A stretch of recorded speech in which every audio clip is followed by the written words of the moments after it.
Εγώ με τους εξωγήινους άκουσα και πάντα θέλω να το δοκιμάσω. Λοιπόν, ο τρόπος που θα βραβεύσουμε την καλύτερη μητέρα είναι ο εξής. Θα ακούσουμε το όνομα και την ιστορία της κάθε μιας.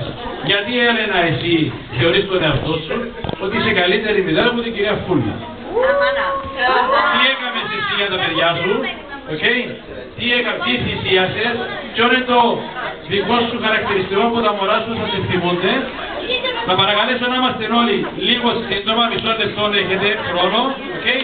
Αν τότε καθυστεράτε να σας πω λίγο, για να είναι όλες ο ίδιος χρόνος. Άρα, έχετε μισό λεπτό να παρουσιάσετε τον εαυτό σας, το όνομα σας πρώτα και γιατί εσείς είσαστε καλύτερη μητέρα από οποιαδήποτε άλλη. Να παρακαλέσω το κοινό και τα μωρά λίγη ησυχία. Ξεκινούμε ένα, κάτσε λίγο, ένα βήμα μπροστά για να σε βλέπει ο κόσμος.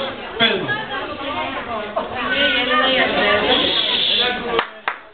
Είμαι από τη Λευκοσία και όταν επαντρευτήκαμε με τον άντρα μου είχα μεγάλη επιθυμία να κάνουμε παιδιά. Ο στόχος μας ήταν να κάνουμε 4 παιδιά, αλλά δυστυχώς κάποιων προβλημάτων της υγείας μου έκαναμε μόνο 2. Αλλά 2-3 φυσικά είχα ακόμα ένα. Όμως είχα τόσο πρόβλημα με την εγκυμοσύνη μου, έπρεπε να μείνω 9 μήνες στο κρεβάτι ακίνητη και στις 3 εγκυμοσύνες. Και γι' αυτόν πιστεύω ότι για μια κοπέλα για να μείνει 9 μήνες συνεχώς στο κρεβάτι χωρίς να ήταν μεγάλο επιτεύγμα. Και συνήθω παιδί ήθελα γιατί έκανα